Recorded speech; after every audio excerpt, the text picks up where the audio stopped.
Welcome to our cosmic journey where we unravel the mysteries of galaxies.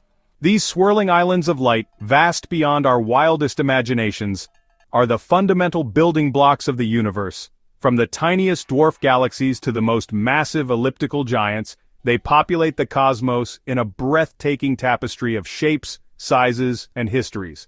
Get ready to expand your cosmic perspective as we embark on this captivating exploration of galaxies, those grand structures that grace the universe with their majestic presence. Imagine our solar system, a star with its planets nestled in the vast emptiness of space. Now multiply that by billions. That's the scale we're talking about when we speak of galaxies. These sprawling structures are cosmic cities, teeming with hundreds of billions, even trillions of stars, each potentially harboring its own solar system. But galaxies are more than just collections of stars. They're also swirling clouds of gas and dust, the raw materials from which new stars are born. And then there's the dark matter, that mysterious substance we can't see but know must be there, holding galaxies together with its unseen gravitational embrace. From the smallest dwarf galaxies to giant elliptical galaxies, these islands of light come in a stunning variety of shapes and sizes. Each galaxy is a unique cosmic ecosystem, a testament to the universe's remarkable diversity. In the heart of almost every large galaxy, hidden from our view by swirling clouds of gas and dust, lies a cosmic monster, a supermassive black hole. Millions, even billions of times the mass of our sun, these gravitational behemoths exert a powerful influence over their galactic domains. Imagine an object so dense with gravity so strong that not even light can escape its grasp. That's a black hole. Stars near the galactic center are caught in a dizzying dance, whipping around an invisible point at incredible speeds. Gas and dust spiral inwards, heated to millions of degrees, emitting intense radiation as they fall towards the event horizon, the point of no return. These active galactic nuclei, or AGN, are some of the most luminous objects in the universe. Their gravitational pull shapes the galaxies around them, influencing star formation and driving galactic evolution. It's tempting to think of a galaxy like a giant solar system, with the supermassive black hole at the center acting like our sun, holding everything in its gravitational grip, but the reality is far more complex and nuanced. While it's true that everything in a galaxy is influenced by the gravity of the central black hole, it's not the sole force at play. The stars, gas, and dust that make up a galaxy are all bound together by their mutual gravitational attraction. Each object, from the smallest dust grain to the largest star, exerts its own gravitational pull on every other object in the galaxy. Think of it like a cosmic waltz, with trillions of partners swirling around the dance floor. The central black hole may be the most massive partner, leading the dance, but every object contributes to the overall motion. So while the central black hole plays a significant role in shaping a galaxy's dynamics, it's not the only force at work. The combined gravity of all the matter in a galaxy creates a complex and ever-changing cosmic ballet. Let's indulge in a thought experiment. Imagine for a moment that the supermassive black hole at the center of a galaxy were to suddenly vanish. What would happen to the galaxy it left behind? It wouldn't be an instantaneous cataclysm. The stars wouldn't suddenly fly off into the void like untethered spaceships. Remember, gravity travels at the speed of light. So, for a while, everything would continue as if nothing had changed. But gradually, over millions of years, the absence of the central black hole's gravity would begin to be felt. Stars that were once held in their orbits would begin to drift outwards, their paths slightly altered by the lack of the central gravitational anchor. The delicate balance of forces that held the galaxy together would be disrupted. If black holes are these cosmic vacuum cleaners, relentlessly devouring anything that ventures too close, why haven't they consumed their entire galaxies? It's a question that often arises when contemplating the immense power of these gravitational behemoths. The answer lies in the vastness of space and the constant motion of celestial objects.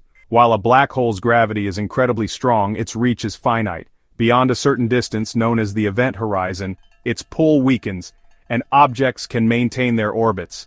Think of it like a cosmic game of cosmic billiards. The black hole is the pocket, and the stars and gas clouds are the balls.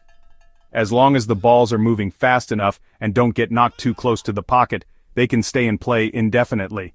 So, While supermassive black holes are powerful engines of gravity, they don't pose an existential threat to their host galaxies. They exist in a delicate balance with their surroundings, shaping the galactic landscape, but not consuming it entirely. Nothing in the universe stands still. Everything is in motion, from the smallest subatomic particle to the largest galaxy clusters, and galaxies themselves are no exception. They're engaged in a grand cosmic ballet, a constantly shifting tapestry of motion and interaction. Within galaxy clusters, those vast swarms of galaxies bound together by gravity, individual galaxies are constantly moving, drawn by the combined gravitational pull of their neighbors. They orbit the cluster's center of mass, their paths weaving intricate patterns across the cosmic stage. But their motion isn't limited to their local neighborhoods. The universe itself is expanding, carrying galaxies along for the ride.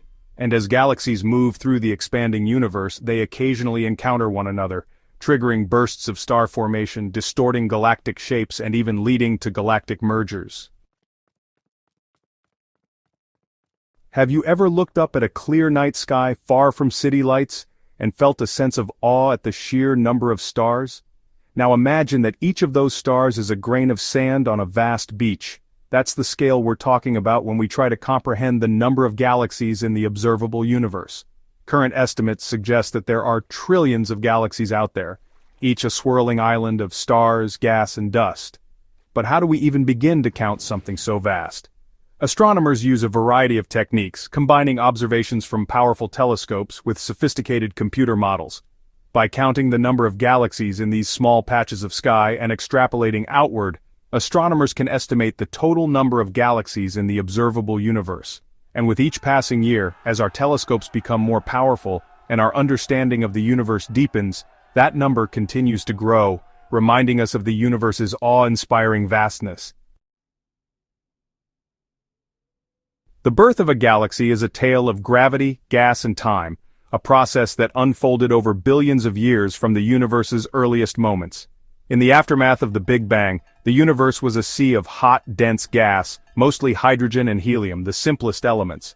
Over eons, this primordial soup began to cool and clump together under the influence of gravity. Tiny fluctuations in density, present from the universe's earliest moments, acted as seeds for these clumps to grow. As these clumps grew larger, their gravity intensified, pulling in more and more gas. The gas cloud swirled and contracted, eventually becoming dense enough to ignite nuclear fusion in their cores, giving birth to the first stars. Over billions of years, this process of gas accretion, star formation, and galactic evolution gave rise to the diverse array of galaxies we see today. While galaxies seem eternal, they too have lifespans, marked by periods of growth, transformation, and eventual decline. But the death of a galaxy is rarely a sudden event. It's a slow fade, a gradual winding down of its star-forming engines. One way galaxies die is through mergers. As galaxies move through the universe, they occasionally encounter one another, their gravitational pulls locking them in a cosmic dance that can last for billions of years. Eventually, the two galaxies merge, their stars mingling and their gas clouds colliding, triggering bursts of star formation. But these bursts are often the last gasp of star birth. Over time, the galaxy's star formation rate slows to a trickle, and it becomes dominated by old red stars. Without fresh gas to replenish their reserves, their star formation engines grind to a halt. Just like we classify stars based on their size, temperature, and brightness, astronomers have developed systems to categorize the universe's diverse collection of galaxies. One of the most widely used systems is the Hubble sequence, developed by astronomer Edwin Hubble in the 1920s. The Hubble sequence classifies galaxies based on their visual appearance, dividing them into three main types: spiral, elliptical, and irregular. Spiral galaxies, like our own Milky Way, are characterized by their graceful spiral arms, where active star formation is taking place. Elliptical galaxies, on the other hand, are smooth and oval-shaped, lacking the spiral arms and active star formation of their spiral counterparts. They contain older stars and less gas and dust, suggesting they formed earlier in the universe's history. Irregular galaxies, as their name suggests, defy easy classification. They come in a variety of shapes and sizes, often the result of galactic mergers or gravitational interactions with nearby galaxies. Thank you for joining us on this journey through the cosmos. We've explored the awe-inspiring realm of galaxies, from their birth in the early universe to their eventual demise. But our exploration is far from over. The universe is vast and full of mysteries, waiting to be unraveled. Stay curious and keep exploring the wonders of the universe.